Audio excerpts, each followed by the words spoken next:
Graça e paz aos irmãos. No livro de Lucas, no capítulo 21, do versículo 9 até o 11, a Bíblia diz: E quando ouvirdes de guerras e sedições, não vos assusteis, porque é necessário que isto aconteça. Primeiro, mas o fim não será logo.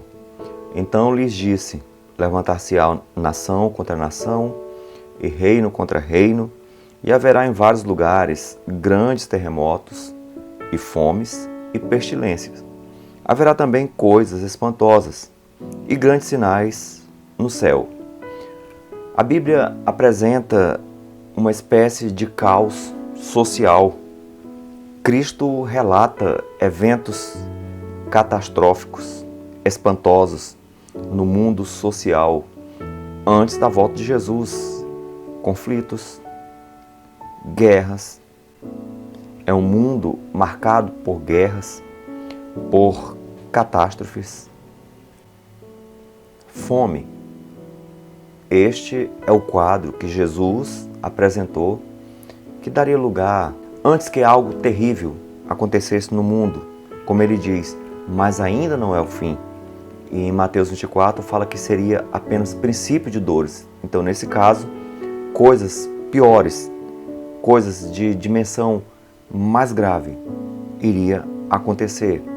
Também no livro de Lucas 17 a 26 fala sobre os dias de Ló, fala sobre os dias de Noé. Gênesis 6:11 fala que nos dias de Noé as pessoas viviam em glutonaria, a terra cheia de violência, as pessoas se divertem vendo violência, tem prazer na violência.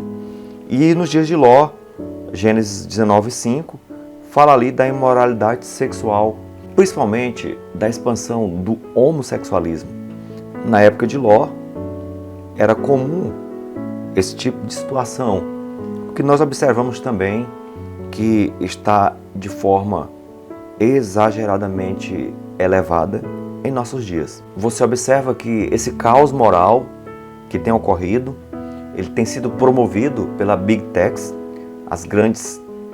os grandes meios de comunicação. Os grandes meios de comunicação, as Big Techs, eles têm difundido o homossexualismo como uma espécie de publicidade agressiva, levando as pessoas a aceitarem isso como normal, e o resultado é que nós estamos vivendo em um caos moral. Não há um filme que não tenha homossexualismo, não há uma novela que não tenha homossexualismo. As demais promiscuidade sexual tem sido difundido nessas redes que atuam como uma espécie de publicidade, e você percebe o aumento do adultério, da pedofilia. Então a gente vê uma espécie de caos moral. Além disso, uma fundação poderosa que existe, a Fundação Ford. Essa fundação, ela promove o homossexualismo nas nações. E um dos meios que ela tem para essa publicidade são as redes sociais, os meios de comunicação e também por meio de pressão nos órgãos governamentais. Outro ponto também, em João 14:1, Jesus falou: olha, não fique triste. Ou seja, ele fala da sua vinda e pede para que os seus discípulos não sejam dominados pela tristeza. Nesse sentido, você observa uma revelação de como estaria a sociedade próxima à sua vinda: depressiva, triste. O estilo de vida implantado pelo príncipe mal desse mundo tem levado as pessoas à tristeza, à depressão, à demência. Tudo fruto do sedentarismo, da alimentação artificial, da falta de repouso, principalmente noturno. As pessoas não dormem mais, e esse estresse crônico que a sociedade vive tem sido responsável pela grande quantidade de pessoas com depressão que nós vemos em nossos dias. Lucas 21:11 fala que haverá também coisas espantosas e grandes sinais no céu. Ou seja, angústia entre as nações, em perplexidade, com bramido e agitação do mar. Note que são essas as estações que nós estamos percebendo hoje em nosso planeta: calor excessivo, frio excessivo, inundações, incêndios, nevascas, furacões, são as novas estações do mundo. Uma espécie de caos climático tem varrido o nosso planeta. O detalhe, observe, quem está por trás disso?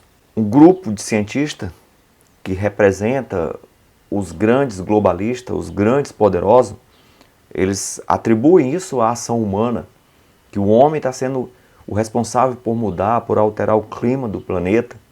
Entretanto, alguns outros cientistas de renome contestam e falam que esse aquecimento que o planeta tem sofrido é fruto de uma ação natural. O maior responsável pelo aquecimento do planeta, no caso, seria o oceano, como também as erupções vulcânicas.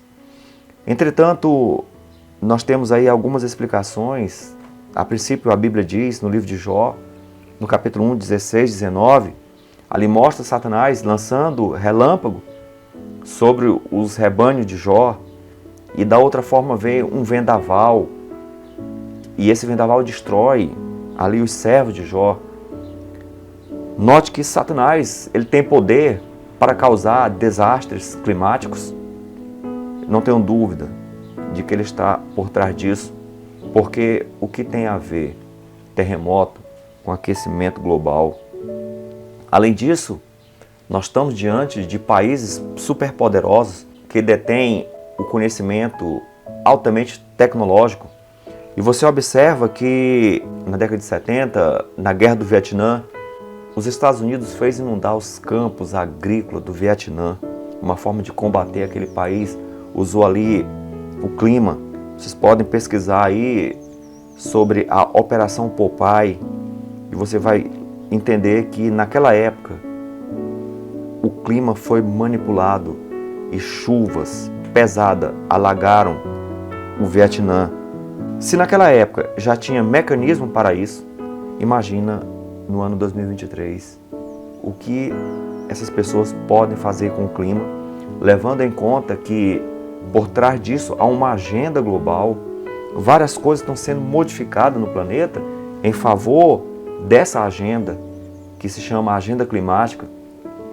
E entre elas, nós temos lá os documentos oficiais do Vaticano, em que afirma que que só há um meio para que o planeta cesse essas alterações climáticas, unicamente com a intervenção do Vaticano, com um dia da semana sendo retirado para que o planeta descanse, para que assim esses prejuízos climáticos que estão sendo causados possam ser reparados.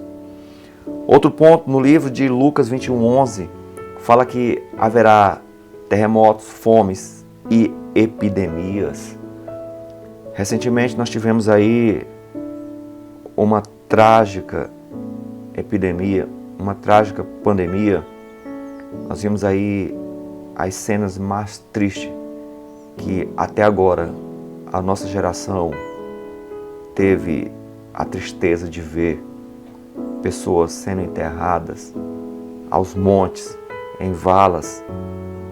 E veja no livro de Jó, no capítulo 2:7, Satanás criou uma espécie de doença em Jó, então ele tem essa capacidade, esse poder de causar doenças, mas também a gente vê um estilo de vida louco que leva as pessoas a terem essa possibilidade de fazer com que essas pandemias se desenvolvam também, a forma que a indústria alimentícia tem se posicionado, mas também nós entendemos do que se trata de armas biológicas.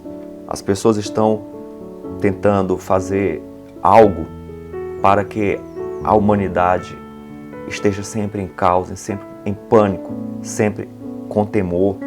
Mateus 24:4, Jesus falou: veja que ninguém vos engane. Então, essa espécie de engano, nós podemos colocar aqui como alguns filósofos da idade contemporânea falam que há uma tentativa de imbecilização da população. Ou seja, se a população está se tornando cada vez mais desprovida de raciocínio, de conhecimento, ou seja, está se tornando, como eles falam, imbecis, é muito fácil de ser enganados. Então, nós temos aí uma série de mecanismos para isso. entretenimentos que atrofiam o cérebro, que impede que as pessoas usem a razão, impede que as pessoas usem o raciocínio. Então, essa onda de novos entretenimentos, eles também têm essa capacidade de manter as pessoas desinformadas e manter as pessoas também desapercebidos, entretidos, como Mateus 24:44 diz. Por isso vós estáis apercebidos, porque o Filho do Homem há de vir na hora que não espereis. Além dessa capacidade de tornar as pessoas com seus raciocínios nulos, também deixa as pessoas envolvidas, entretidas, para que sejam pegos de surpresa. Além disso, nós temos aí o emprego da inteligência artificial, a possibilidade de um aprofundamento maior em pesquisa está sendo restrito. A inteligência artificial também já reescreveu a Bíblia e ela vem com várias alterações. Na verdade, não é mais a Bíblia. E além disso, já tem aí as previsões e as perspectivas de se conversar com os mortos. Ou seja, arquivar a inteligência humana nos softwares de computador para que assim as pessoas possam ter a memória arquivada e, no caso de morrerem, poderem se comunicar. Então você observa que a mão de Satanás está por trás de tudo isso. E a Bíblia diz, Mateus 24, verso 4, cuidado para que ninguém vos engane. E alguma coisa que é publicada que vai contrária àquilo que tem sido as normas correntes, isso é censurado. Efésios 5:14, a Bíblia diz, desperta tu que dormes, levanta-te de dentre os mortos e Cristo te iluminará. O apóstolo Paulo aqui, ele faz um apelo para que a igreja de Deus desperta, levanta, está morta, desperta, levanta. Mateus 24:42, Jesus alertou, vigiai, vocês não sabeis o dia em que há de vir o vosso Senhor. Então é hora de vigiar. Repentinamente, amados, irá acontecer. Algo terrível está para acontecer. Não há como negar isso. Eu não tenho como dizer que isso é bobagem, que isso é alarmismo, que isso é teoria de conspiração. Não. Você percebe o mundo caminhando para isso. Faça uma análise profética, um estudo de profecia e compare com os acontecimentos contemporâneos e você vai perceber que algo está por vir. Os acontecimentos estão em conformidade com aquilo que foi profetizado. Satanás tem preparado o mundo há mais de 6.000 anos para duas coisas que em breve irão acontecer. Então, o mal, ele trabalha através dos seus agentes, como a maçonaria emprega ordus ab caos, quer dizer a ordem sobre o caos, e não deixando de entender, de perceber que quem controla essa sociedade secreta são os jesuítas, e eles ficam no anonimato, ninguém vê falar neles, tudo é atribuído à sociedade secreta, todos os acontecimentos, mas nos bastidores eles coordenam tudo, eles têm o controle de tudo. Para quê? A gente sabe, o objetivo principal dos jesuítas é devolverem o poder que a Igreja Católica perdeu, o poder que ela tinha na Idade Média. E para isso, está lá em Apocalipse 3,17, vai ser imposto a marca da besta. A Bíblia diz, para que ninguém possa comprar ou vender, senão aquele que tiver o sinal, ou o nome da besta, ou o número do seu nome. Ou seja, quem não tiver essa marca, ele vai ser impedido de comprar, de vender. Ou seja, vai estar sob um embargo econômico, embargo financeiro. E Apocalipse fala de duas bestas. Em Apocalipse 13,15 fala que e foi-lhe concedido que desse fôlego à imagem da besta, para que também a imagem da besta falasse e fizesse que fossem mortos todos os que não adorassem a imagem da besta. Então veja só, além do embargo econômico, vai haver também um decreto, um mortal, pena de morte, para quem não adorar a besta e para aqueles que persistem em afirmar que a marca da besta tem a ver com tecnologia, tem a ver com alguns mecanismos modernos. Claro que a gente não vai descartar essa possibilidade do uso de tecnologias como forma de controle. Por exemplo, já estamos aí praticamente na era do dinheiro digital. O que significa? Significa que você não vai poder guardar dinheiro físico. Então, se é tudo digital, automaticamente, se você não tiver em concordância com essas leis, seu dinheiro será bloqueado. Então você não pode mais ter acesso a nada. Porém, veja o que a Bíblia diz aqui: serão mortos que não adorarem a besta. Então, o contexto aqui é adoração. A marca da besta, amados, é algo espiritual. E Daniel 7,25 fala que esse sistema mudaria os tempos e a lei. Ou seja, vai mudar a lei de Deus. Então, a marca da besta tem a ver com a lei de Deus. Alguma coisa contrária à lei de Deus. Mateus 22, 37, fala: amarás o Senhor teu Deus de todo o teu coração, de toda a tua alma, com toda a tua força, com todo o teu entendimento. Ou seja, a marca da besta será um ataque ao grande mandamento. Primeiro, no capítulo 13, verso 8, fala que as pessoas adorarão a besta. Ou seja, a besta é um Deus. Então vai contra o primeiro mandamento. Segundo, no versículo 15, fala que farão uma imagem. Vai contra o segundo mandamento, para não adorar a imagem de escultura. Terceiro, está no verso 5. Fala que, no capítulo 13, 5, tem nome de blasfêmia. A Bíblia diz, no terceiro mandamento, para não tomar o nome do Senhor teu Deus em vão, que tem a ver com blasfêmia. E, obviamente, o quarto mandamento também vai estar em jogo. Por quê? Porque é o único mandamento que fala para adorar o Criador.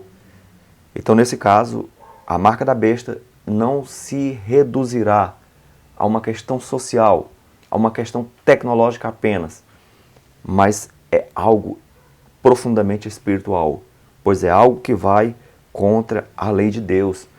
E a Bíblia explica no livro de Deuteronômio, no capítulo 6, 4 até o 8, ali tem o conhecido como o Shema Israel, quer dizer, ouve, ó Israel. E ali é o único lugar que falava para colocar a lei de Deus no braço direito ou na fronte. Ou seja, os mesmos lugares onde a marca da besta serão impostas. Claro que isso é simbolicamente, como no Antigo Testamento também era simbolicamente. Então a marca da besta será uma oposição àquilo que está em Deuteronômio no capítulo 6. O segundo acontecimento, que certamente está diante de nós, e Satanás se preparou muito bem para isso, por 6.000 anos, e está usando os seus agentes, causando um caos social, um caos moral, um caos econômico, um caos no clima, um caos em todas as áreas. O projeto dele, primeiro, é a implantação da besta. E o segundo, a besta irá dar o seu trono ao anticristo.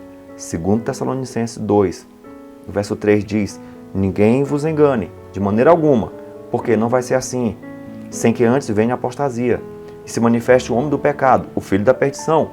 Então note que aqui está falando que Cristo não volta, sem que antes se manifeste o filho da perdição. Essa apostasia que está sendo percebida no meio evangélico hoje não é nada mais, nada menos do que o preparo, o grande preparo para que Satanás se manifeste. 2 Tessalonicenses 2, 9 e 10. A esse cuja vinda é segundo a eficácia de Satanás, com todo poder, sinais e prodígios de mentira, e com todo o engano da injustiça, para os que perecem, porque não receberam o amor da verdade para se salvarem. Então, Satanás vai vir. A palavra vinda aqui no grego é parousia, quer dizer, esse termo é empregado unicamente para a vinda de Jesus. Então aqui está muito óbvio, Satanás vai falsificar a vinda de Jesus. E ele vai fazer milagres e prodígios de mentira. Para quem? Para aqueles que se perdem, para aqueles que estão perdidos, que preferiram amar a mentira no lugar da verdade. Amados, e talvez alguns pensam assim: esses eventos não irão me fazer curvar-se diante deles. Você não tem ideia do que está por vir. A marca da besta será algo espantoso. A marca da besta será algo aparentemente muito maravilhoso. Vai resolver todos os problemas que há no planeta. Essa será a proposta. E com relação à adoração a Satanás, veja o que a Bíblia diz. No livro de Daniel, no capítulo 10, 13, o anjo Gabriel foi ter com o príncipe da Pérsia. E ali houve um confronto entre Gabriel e Lúcifer. Note que Gabriel foi o sucessor de Lúcifer. Então, Gabriel não resistiu ao poder de Lúcifer. Foi obrigado Miguel intervir na batalha. Então, esse ser, ele permanece com seus poderes e com sua glória. O apóstolo João, o apóstolo chamado de amado por Jesus, um apóstolo muito íntimo de Cristo, Apocalipse 19, 10 e 22, 8 e 9, ali mostra ele se curvando diante de Gabriel. E o anjo Gabriel fala: levanta-te, adore a Deus, eu sou apenas o teu conservo. Amado, se Lúcifer tem a glória maior do que Gabriel, e se João, um homem de Deus, um homem que tinha uma comunhão poderosíssima com Jesus, ele se curvou diante de Gabriel, a pergunta é: o que será de nós, meros mortais, diante desses dois grandes eventos terríveis que estão diante de nós? Nesse momento, no momento desses eventos, o mundo vai celebrar paz e segurança, todos os problemas sendo resolvidos, todos os caos sendo dissolvido. Agora, um mundo de paz e segurança. E a Bíblia fala que nesse momento o mundo celebrará paz e segurança. Em 1 Tessalonicenses 5,3, quando de repente, Apocalipse 16 começa a se cumprir, as pragas começam a devastar o planeta e os adoradores da besta, os adoradores do anticristo, irão agora perceber que só há um que pode resolver o caos desse planeta gerado pelo pecado, gerado pelo homem, gerado por Satanás. E esse alguém é Cristo. E em seguida, após esses eventos das pragas, Apocalipse 1,7 diz: eis que vem com as nuvens, e todo olho o verá, e todas as tribos da terra se lamentarão sobre ele. Jesus está vindo. O príncipe, o grande príncipe do universo está às portas. Mas antes disso, amados, coisas terríveis estão diante de nós. O caos que vivenciamos hoje, as dores, homens desmaiando de terror, apenas com a perspectiva das coisas que irão sobrevir, isso tudo é simplesmente apontando para algo pior que está às portas. Esses eventos estão diante de nós. E em seguida virá as pragas como retribuição para aqueles que adorarem a besta e que adorarem Satanás. Quando Jesus voltar, as tribos irão se lamentar, porque estarão curvadas diante do príncipe mau desse mundo. Foram enganados. Hebreus 3,7, a Bíblia diz: portanto, como diz o Espírito Santo, se hoje note para o tempo verbal, não é amanhã, não é ontem. Se ontem você foi um bom cristão, já não serve mais. É hoje. Como está a tua vida hoje? Você está ouvindo a voz de Deus? Então não endureça o seu coração. A batalha principal de toda a história está às portas. Ninguém se prepara para uma batalha na última hora. Amigo, prepare-se hoje. Coloque sua vida diante de Deus. Arrume a tua casa, porque Jesus está voltando. Ó Senhor meu Deus, diante de nós estão coisas terríveis acontecendo e piores, Senhor, estão por vir. Mas, Senhor, nos prepare. Meu Deus, que tua mão nos conduza